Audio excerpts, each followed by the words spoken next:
Martin McCann, welcome to the Galway Film Festival. Thanks for having me, Olaf. Thank you. Do you go to many film festivals?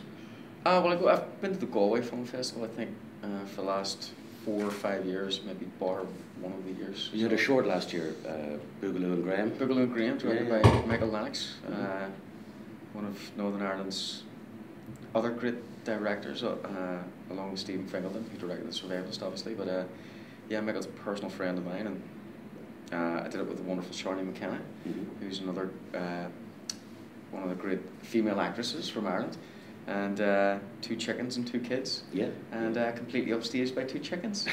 Loved every minute of it. Do you do many short movies and sort of indie projects? I try to do.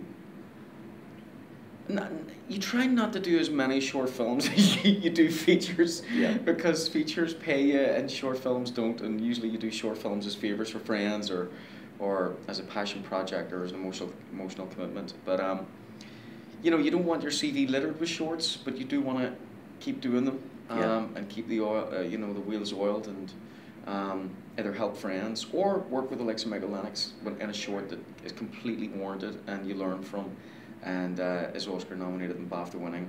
That you can't, you'd be crazy to turn a short down like that. Sure. We first met 5 years ago on the set of Killing Bono in Belfast. That's right. That's right. Did you meet Bono afterwards? Did you discuss? No. 'Cause you were quite convincing as him. The funny thing, I studied a lot of his footage when he was young. And when he was young, and a lot of his interview footage, he had kind of an American twang. There was a lot of Americanisms. Thank you very much.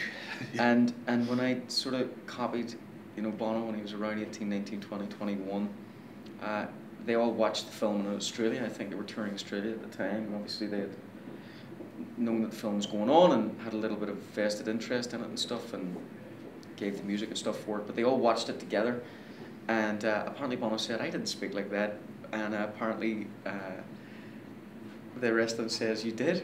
Yes, he did. When you were younger, you sounded more American then than you do now. So no guest list for you. No guest list for me, exactly. You're in Galway with The Survivalist, so tell us about that movie. It's one of the best projects I've ever been involved in. I'm very proud of it. Directed by Stephen Fingleton, a first-time feature director. I first met Stephen on his short, or when I watched his short film at the Galway Film Festival.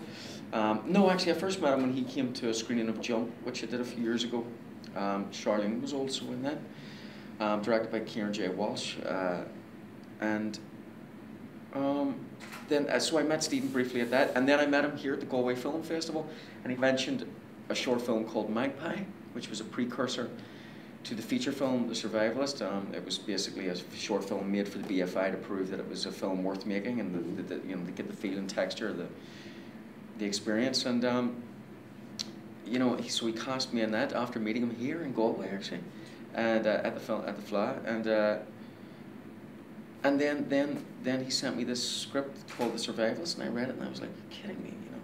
It was a much more powerful script than the short, in my opinion. And I went, "What, man, that's amazing!" And I was so jealous, because I thought, "My God, whoever gets this main role is amazing." And I genuinely didn't think they were going to give it to me. I thought they would have handed it out to some sort of star or some, somebody famous or one of those names, and they gave it to me, the fools. So I'm very thankful, very lucky, and happy. And what kind of research did you do for that movie? Well, I read a couple of books that Stephen gave to me, all very morbid and very depressing. Right. Was The Road one of them?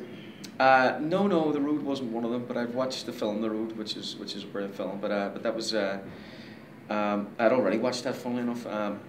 But no, there were factual books on sort of the collapse of oil, and political books, and I think he wanted me to feel a sense that this was, the end of the world is now. Yeah. So anyway, and then I did like a week's Northern Irish survival course where they take you out into the forest and they kind of leave you to fend for yourself with a knife and a box of matches, and you have to build your own hut and tent, and MacGyver style. MacGyver style or Bear Grylls style. So I did a week of that, And it doesn't help with the acting, but it's certainly, you know, if you skin a rabbit at that, then by the time you go on set and you're told to lift up the rabbit and skin it, you're not exactly in the dark, you know. So, yeah. So little confidence things like that. And I did the same for the Pacific, where they just give you a gun and send you on a 2-week boot camp to get bullied by Texan Marines, you know. That was produced by Steven Spielberg. Did you meet him? I did meet him. I met him in LA, and he auditioned me, and yeah, auditioned me in front of like a panel of like 11 people, me and a few other American actors, Joe Mazzello and James Blaisdell, and sent me home. And then I got the call 2 weeks later. I was in Belfast on the Falls Road, and I got a call from my agent saying that he'd cast me. So I went to Australia for 10 months and did that.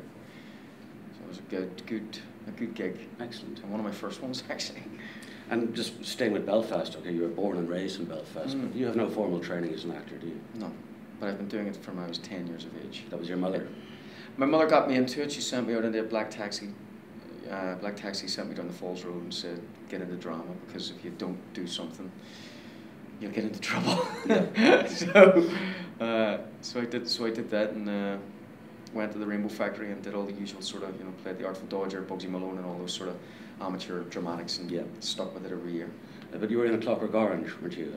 Yes, as part of the Belfast Theatre Festival, and a producer came along to watch that and met me after. I played Alex in that, and then she says, Richard Attenborough's doing a film here in Northern Ireland, and I'd love you to meet him. And I went along and I met Richard Attenborough, and I'd only remembered him from, you know, American on 34th Street and stuff, you know, Gandhi and all of his greater directorial stuff was before my time, obviously, and so I just went along and met this guy who was the father in Jurassic Park, you know, and then I went home and I started watching the films that he'd actually done and directed, and some of it. And funnily enough, obviously he's passed now, but the studio that I'm actually working on at the minute, or had worked in Cardiff, is called Dragon Studios, and I did The Bastard Executioner, which is a drama for Fox Television. But he was one of the founders of that studio. He set that studio up along with someone else, and it never got finished under his hands, but he set it up, and if it wasn't for him setting it up, I wouldn't have that job as well. Yeah. So his impact is far-reached, you know. Well, a lot of actors TV is almost more attractive to actors than movies are now. So how do you feel about that? Certainly now. I mean, I'm only 31, but I know growing up as a kid, it would be very rare that you would see a big movie star on TV.